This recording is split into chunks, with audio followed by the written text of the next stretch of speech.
I don't really remember. It's hard for me to think back, even just 2 years ago, what my life was like before cancer. Um,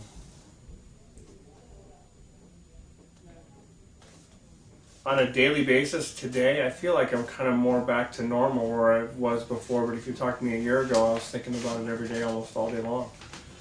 So I've come a long way in a year's time, and I feel like I'm getting back more and more to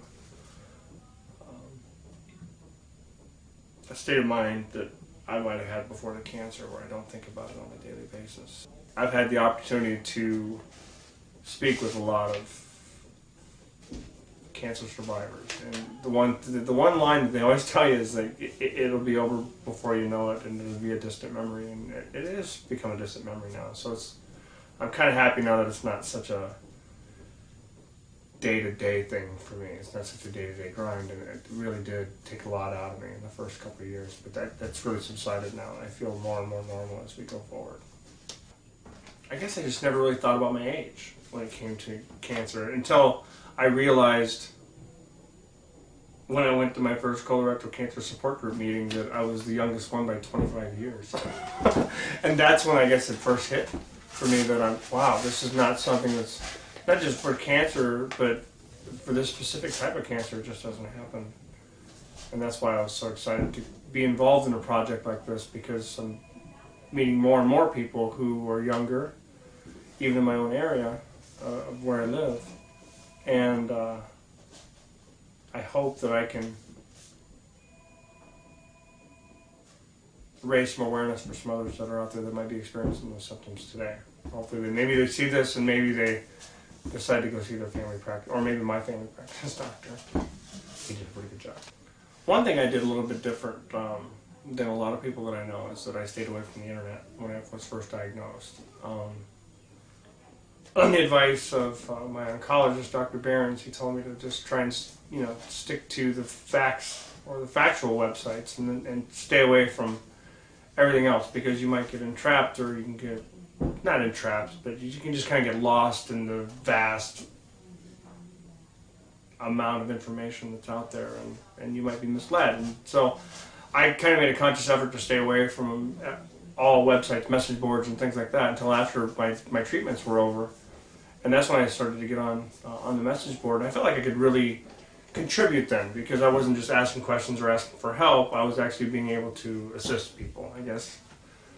And maybe that's a kind of a strange way to look at it. But my biggest thing was that during my treatments, ironically, there was a gentleman from my hometown named Don Slagle who was diagnosed 2 weeks prior to me, and he's just 5 years younger than I am. And Don and I got to go through this journey together. So I didn't feel like I was alone. And when the treatments were over, we were done, and so I kind of wanted to give back a little bit, and that's when I found the Colondar Club, and that's how I met Trish Lannon. And Trish Lannon convinced me a year later to go ahead and give it a shot. And here I am today.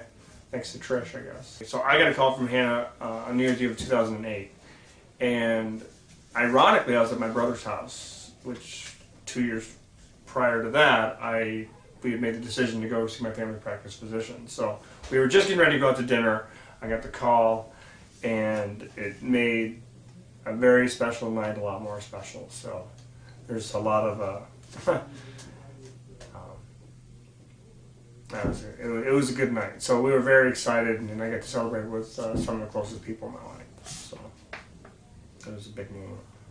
My goal is to, right now, my goal is to make a difference in one person's life. Being involved with either my foundation or the Colondar.